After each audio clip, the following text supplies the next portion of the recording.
நாம கலப்பு பிடிச்சு உழுது உணவு தானியத்தை உற்பத்தி பண்றவங்க. நம்மளை நம்பிதான் பட்டணம் இருக்கு, பட்டணத்துல சனங்க இருக்கிறாங்க. நாம அனுப்புற உணவு தானியம் பட்டணத்துக்கு போகணுமே தவிர நாம இங்க போக கூடாது. அப்படியே நாமளும் பட்டணத்துல போய் குடியேறணும்னு வச்சுக்க, சனப்பெருக்கம் ஜாஸ்தி ஆகி போய் சோத்துக்கே கஷ்டம் வந்துடும். கிராமத்துல இருக்கிற சனங்கள்லாம் பட்டணத்துக்கு போய் குடியேறணும்னு நினைக்கிறதே தப்பு. வணக்கம் விவசாய சொந்தங்களே. இன்றைக்கி நம்ம பார்க்க போகிற வீடியோ வந்து குருவை. இப்போ அதாவது கொடை குருவை நட்டு அறுவடை நடந்துக்கிட்டு இருக்குது, ஆரம்பிச்சாச்சு. தீவிரமாக அறுவடை நடந்துக்கிட்டு இருக்குது. டிபிசி எல்லாம் ஓப்பன் பண்ணி கொள்முதல் நிலையங்கள்லாம் திறந்து நெல் கொள்முதல் நிலையம் தீவிரமாக கொள்முதல் பண்ணிகிட்ருக்காங்க. நாற்று விடுறவங்க, அதாவது கோடை குருவையோட குருவைக்கு அதிகமாக நாற்று விட ஆரம்பிச்சிட்டாங்க. எங்கே பார்த்தாலும் விதை நெல் டிமாண்டு.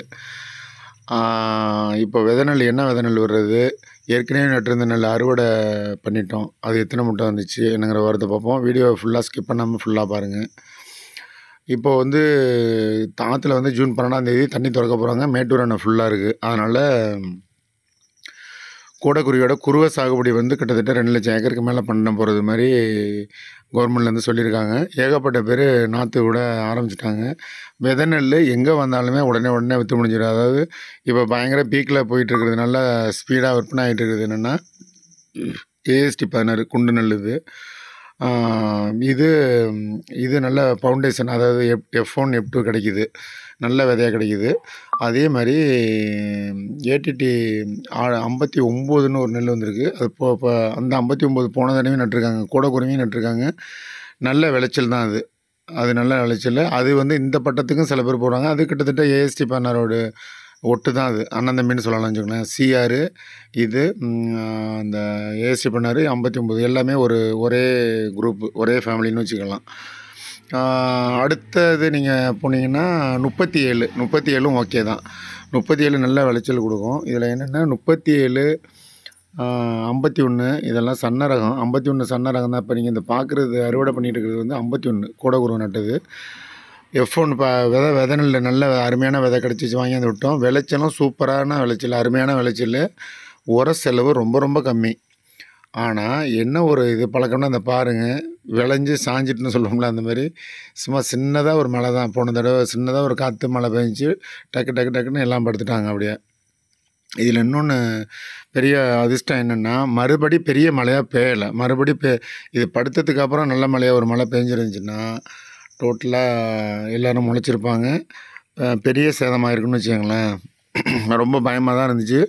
கொஞ்சம் மன உளைச்சலாகவுமே இருந்துச்சுன்னு வச்சுக்கோங்களேன். வயலுக்கு போகும்போது அதை படுத்து கிடக்கிறத பார்க்கும்போது கொஞ்சம் ஒரு மாதிரியாக இருந்துச்சுன்னு வச்சுக்கோங்களேன். அதனால் இந்த 51 மறுபடியும் நட்டோம்னா சுத்தமாக உரமே போடக்கூடாதுங்கிற முடிவுக்கு நான் வந்துட்டேன். என்னோடய சொந்த அனுபவத்தில் சொல்கிறேன். ஆனால் விளைச்சல் வந்து சூப்பரான விளைச்சல். உரம் இவ்வளோ கம்மியாக பண்ணி போன தடவையோடு இந்த தடவை ஒரு டிப்பர் 2 டிப்பர் கூட வந்திருக்கு. அதாவது ஒரு ஏக்கருக்கு வந்து 60 கிலோ முட்டையில் வந்து 38 முட்டை 40 முட்டைகிட்ட வந்திருக்குன்னு பார்த்துக்கங்களேன். அதை நீங்கள் கிலோவில் வேணால் டிவைட் பண்ணி பார்த்துக்கோங்க. நல்ல விளைச்சல் தான் அது. அதே நேரத்தில் 53 நட்டவங்களுக்கும் நல்ல விளைச்சல் தான். 53 சுத்தமாக நட்ட இடம் பூரா சாஞ்சிட்டு சுத்தமாக தரமட்டமானவங்களாம் உண்டு. இதில் பெரிய இப்போ அறுவடை செய்கிறவங்களுக்கு என்னென்னா, இது வரைக்கும் சாஞ்சவங்களுக்கு வந்து பெரிய பாதிப்பு கிடையாது. மழை ரொம்ப பெய்யாததுனால ஓரளவு எல்லாருமே அறுவடை நல்லா நெல்லை வந்து கையில் எடுத்துக்கிட்டு இருக்காங்கன்னு வச்சுக்கோங்களேன். வைக்கலும் ஓரளவு பின்னாடியே சுருட்டிக்கிட்டு இருக்காங்க. வைக்க இந்த பெரிய லாரிலெலாம் ஏற்றிட்டு இருக்காங்க. வைக்க டிமாண்டாக தான் ரொம்ப டிமாண்டாக போணுச்சு. ஒரு கட்டு 150 ரூபா 200 ரூபா வரைக்கும் போயிட்டு இருந்துச்சு. இப்போ வந்து கொஞ்சம் கம்மியாக போக ஆரம்பிச்சிட்டு, இன்னும் போக கம்மியாக போகணும்னு வச்சுக்கோங்களேன். அதனால் நீங்கள் அறுவடை பண்ணுறது எப்படி இருந்தாலும் இந்த வைகாசி இப்போ கிட்டத்தட்ட 20, 21 தேதி 22 தேதிக்கிட்ட வந்துட்டு, இப்போ நாற்று நாங்கள் வந்து வைகாசி 19 விட்டோம். அதாவது விட்ட நாற்று விடுறதுலேயும் வந்து நிறைய பேர் எனக்கு ஃபோன் பண்ணி அதில் வந்து கொஞ்சம் கருப்பு நெல் இருக்குது, விடலாமா அப்படின்னு சொல்லியெல்லாம் கேட்டிருந்தாங்க. பொதுவாக நம்ம என்ன விதை நெல் வாங்கினோம்னாலும் நம்ம தரமான விதையாக வாங்கணும். அதான் முக்கியமான ஒன்று. F1 F2 சர்டிஃபிகேட்டா ஃபவுண்டேஷனா இல்லை ப்ரீடர் சீட்டு கிடைக்கிறது இல்லை. அது வந்து கொடுத்தாங்கன்னா கவர்மெண்ட்லேயே அவங்களே கொள்முதல் பண்ணிக்குவாங்க. அது கிடச்சிச்சினாலும் அது சூப்பராக நீங்கள் செய்யலாம். அடுத்ததுக்கு நீங்கள் அதிலே விதை நெல் எடுத்து வச்சுக்கலாம். சாதாரணமாக நீங்கள் அந்த ஐஎஃப்எல்னு சொல்லுவாங்க பாருங்கள், F1 F2 எல்லாம் முடிஞ்சு வர்ற விதை நெல் கூடுமான வரைக்கும் வாங்குறத தவிர்க்கலாம். அதில் வந்து கிட்டத்தட்ட ஒரு 60% நெல் தான் முளைக்கும்னு வச்சுக்கோங்களேன். ஒரு 100 நெல்லில் 40 நெல் போயிட்டுனா உங்களுக்கு எவ்வளோ லாஸ் ஆகும்னு பார்த்துக்கோங்க. ஏன்னா நம்ம காசு வந்து இப்போ 30 கிலோ விதை நெல் வந்து ஃபவுண்டேஷன் வந்து இப்போ நாங்கள் வாங்கினதே கிட்டத்தட்ட 1360 ரூபா சொன்னாங்க. 30 கிலோ நம்ம 60 கிலோ மூட்டையே கிட்டத்தட்ட இப்போ இந்த ஊக்கத்தொகை இதெல்லாம் சேர்த்து 1500 கிட்ட நெருங்கிட்டுன்னு வச்சுக்கோங்களேன். 60 கிலோ. ஆனால் 30 கிலோ விதை நெல் மூட்டை வந்து 1400 வரைக்கும் இப்போ விற்கிறாங்க. இப்போ அந்த டிபிஎஸ் பையெல்லாம் 1400 விற்கிறாங்க. 59 அதே ரேஞ்சில் விற்கிறாங்க. 1400 1450. அது கடைக்காரவங்களை பொறுத்து இருக்குது. ஒவ்வொரு கடைக்கும் விலை மாறுபடுது. அதை நம்ம காசு கொடுத்து வாங்குறது ஒரு பக்கம் இருந்தாலும் நீங்கள் தரமான விதையை பார்த்து வாங்குங்க. அதான் முக்கியமான ஒன்று. அதில் வந்து ஒரு 100க்கு ஒரு 10 நெல் 15 நெல் வரைக்கும் நமக்கு கருப்பு வந்து அரிசி கிடக்கணும் ஒன்று. அதெல்லாம் இயல்பு தான். அதை பெருசுப்படுத்திக்க வேண்டியதில்லை நீங்கள். அது மாதிரி ஒன்றும் பிரச்சனை இல்லை. விதை நேர்த்தி பண்ணுறவங்க பண்ணிக்கோங்க. அது விதை நேர்த்தி பண்ணுறதையும் நாங்கள் போட்டிருக்கோம். நெல் நுண்ணூட்டம் நீங்கள் கடைசி உழவு முடிஞ்சு அதை பெரம்பு வைக்கிறோம் பாருங்கள். அதுக்கு முன்னாடி நம்ம நுண்ணூட்டம் கலந்து போட்டாச்சு. இதில் அதை நுண்ணூட்டத்தை கலந்து வீசிட்டு நீங்கள் பெரம்பு வச்சிட வேண்டியது தான். அதுக்கப்புறம் இது ஏன்னா நாங்கள் அடியில் உரம் போடலை நாங்கள். ஏன்னா நல்லா 2 தடவை சனப்பு வரைச்சி நாற்றாங்க தனியாக ஒதுக்கிடுங்க. அது ஒரு முக்கியமான பாயிண்ட். என்னென்னா நீங்கள் கருதை அறுத்துட்டு அதே வயலில் நாற்று விட்டிங்கன்னா அதில் கிடக்கிற நெல்லும் முளைக்கும். அந்த மிஷினை இருக்கும்போது கண்டிப்பாக நெல் கொட்டும், அதில் முளைக்கும். நம்ம விடுறது அதே நெல்லை விட மாட்டோம், அடுத்த நெல் விடுவோம்.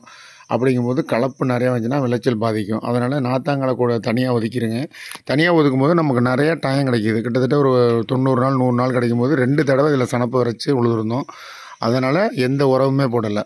இப்போ ஒரு நாற்று விட்டு ஒரு 10-12 நாளில் ஏதாவது தேவைப்பட்டுச்சுன்னா டிஏபி ஏதாச்சும் கொடுத்தோம்னா லேசாக யூரியா கொடுத்தோம்னா போதும். அதுலேருந்து ஒரு 20 நாளில் நம்ம அரிச்சு பார்க்கணும். முன்னாடியே அரிச்சு பார்த்தோம்னா நல்லா வேரோட வருதான்னு பார்த்துக்கிட்டு, அப்படி இல்லைன்னா ஒரு ஒரு 100 கிலோ ஜிப்சம் போட்டுவிட்டோம்னா அரிக்கிறது சூப்பராக வந்துடும். ஏன்னா நிறையா கொஸ்டின் இப்போ நெல்லை பற்றி கேட்குறாங்க, விதை உரத்தை பற்றி கேட்குறாங்க. வாட்ஸ்அப்பில் நிறையா பேர் கேள்வி கேட்டு ஒன்று பேசி அனுப்புகிறாங்க, கேட்குறாங்க. கூடுமான வரைக்கும் நீங்கள் சேனல்லே கேட்டிங்கன்னா நான் சொல்கிற பதில் மற்றவங்களும் பார்த்துக்குவாங்க. வாட்ஸ்அப்பில் எங்களுக்கு நேரமும் இருக்கிறது இல்லை, நிறையா வேலை இருக்குது.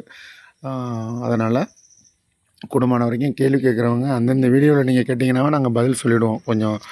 கொஞ்சம் தாமதமானாலும் சொல்லிவிடுவோம். நிறைய பேர் ஃபோன் பண்ணியும் கேட்குறாங்க.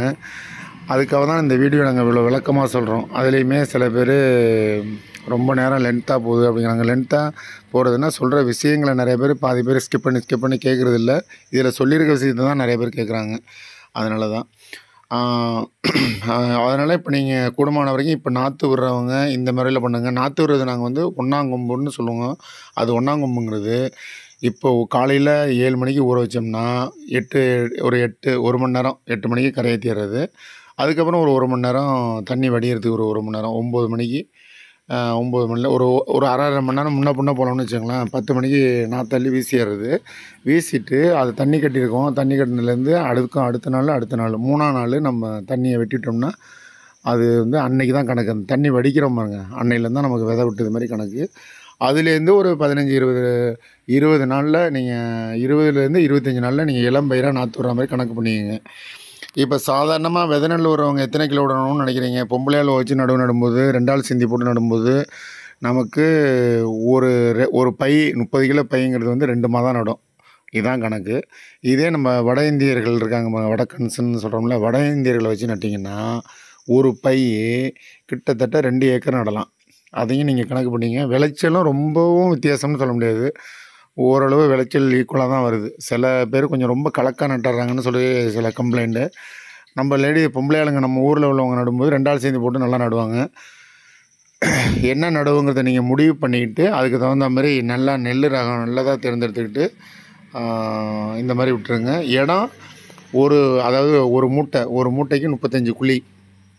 ஒரு மூட்டை நீங்கள் 60 கிலோ தான் ஒரு மூட்டைங்கிறது. 2 சிப்பத்துக்கு ஒரு 35 குழி கணக்கு பண்ணிக்கங்க. எத்தனை ஏக்கர் நீங்கள் நாற்று விட போகிறீங்க, உங்களுடைய இடம் என்ன அளவுங்கிறத ஒரு குத்து மதிப்பாக பார்த்துக்கோங்க. அந்த மாதிரி பார்த்துக்கிட்டு நாற்று விட்டு இளம்பயிராக அரிச்சு நடுங்க. இந்த வருஷம் தண்ணி முன்கூட்டியே வருது, மழையும் நல்லா பெய்யுது.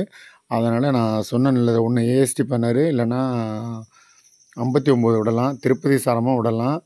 37 நீங்கள் போகணும்னு நினைக்கிறவங்க கொஞ்சோண்டு சாயிரத்தன்மை அதில் உள்ளது, உரம் ரொம்ப செய்யக்கூடாது. நான் மீதி உள்ள நெல் எல்லாமே கொஞ்சம் உரம் கூட செய்யலாம். அதனால் குருவை சாகுபடி செய்கிறவங்க இந்த நடைமுறைகளை பின்பற்றி நாற்று விடுங்க. அப்புறம் இன்னொன்று என்னென்னா, இப்போ கருது அறுக்கிறவங்க சில பேர் டிபிசிக்கு போகாமல் வெளியிலையும் நெல் போட்டுட்ருக்காங்க. வெளியில் ரொம்ப கம்மியாக அதாவது ஒரு 60 கிலோ மூட்டை வந்து இப்போ நமக்கு டிபிஎஸ்சில் 1500 கிடைக்குதுன்னா, வெளியில் 1250 1300 இந்த ரேஞ்சில் தான் எடுக்கிறாங்க.